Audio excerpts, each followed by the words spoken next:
where what we call the multilateral system is concerned, my experience does have a lot, in fact, mainly to do with my years at UNESCO, which continue, though in what form I cannot say now, with FAO.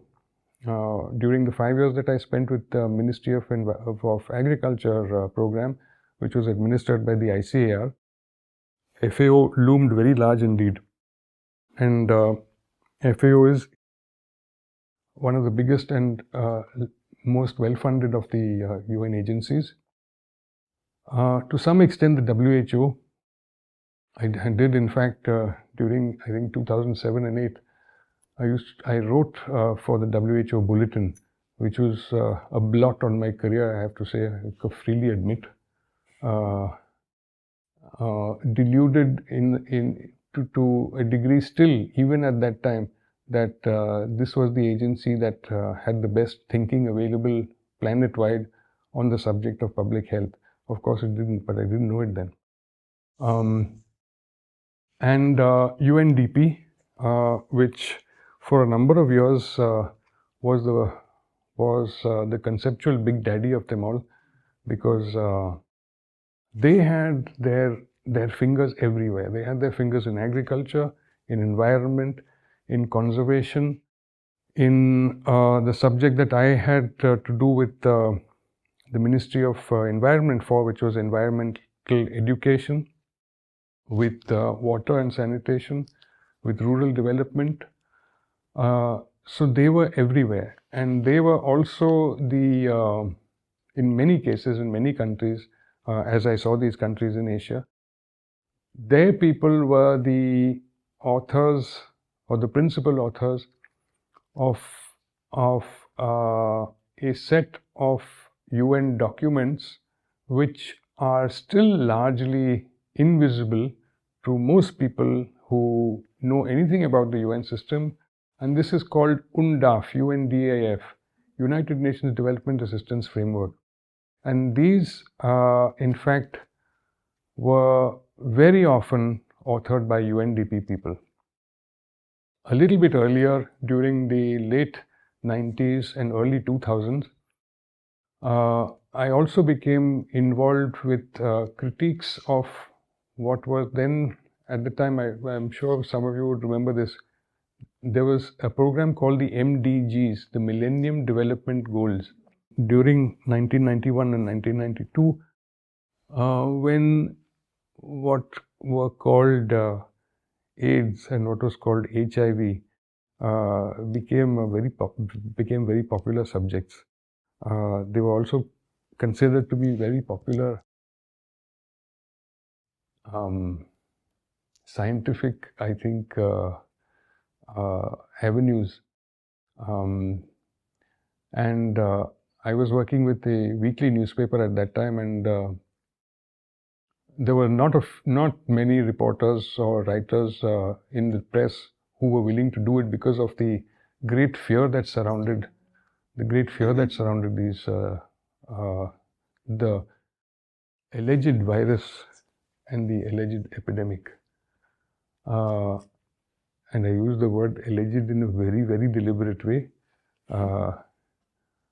because of the great fear-psychosis, which in our own lifetime we saw repeated again. We saw it reprised just 2 years ago.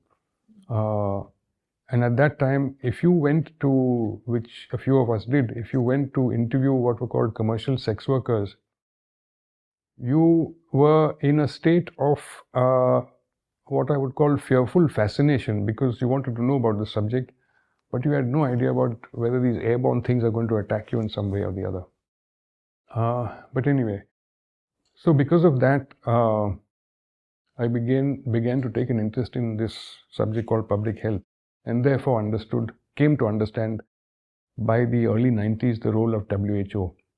Came also to see the kind of persecution that was prevalent and has become even more so in the scientific community, which would happen to AIDS and HIV researchers who deviated from the set line. We didn't know at that time. I was still still quite young. We didn't know at that time there was such a thing as a set line. Nor did we know that there were deviations from it which were not permitted. When I passed a certain maturity with my association with UNESCO, I was able to do this. I began to formulate these questions in my mind. Who are these people? What are they doing? And why are we allowing it to be done to us? If it is being done to us, through what means is it being done to us? And why is it that we cannot see these means? So these, I think, were the substantial questions that began naturally to raise themselves in my mind as I looked at the very work that I was doing for one of these agencies, and also simultaneously for a few others. But at that time it was the main one, which was 5 to 6 years ago, which was UNESCO. Especially from about 4 years ago, led me to cast around amongst a circle of acquaintances to ask them, look, you've worked in UNDP, what do you think of it? You've done something for WHO, what do you think of it? You've retired from FAO, what did you do there that really made a difference to you? Several from UNESCO, of course, a couple from UNICEF, which is another big, very large agency, very influential, very powerful. A couple from UNICEF, and perhaps no more than 2, because I didn't know any others, from a few of the UN, I would say how to put it, these are internal cells or internal units which run what are called oversight services for UN agencies. And they are the ones who are supposed to be the moral conscience of the world's moral conscience keeper. And I had to take part in several of their surveys concerning these agencies. And my naivete continued, I would say, even until 2017 or 18, when I imagined that, yes, whatever is being gathered by these will lead to some sort of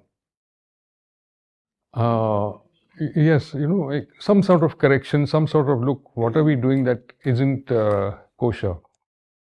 Of course, that never happened. It wasn't intended to. So thereafter, I began to think that, look, I mean, India has never been in short supply of people to send to these agencies and to send to the multilateral system. In fact, every year, I think the number increases. Especially now from your generation.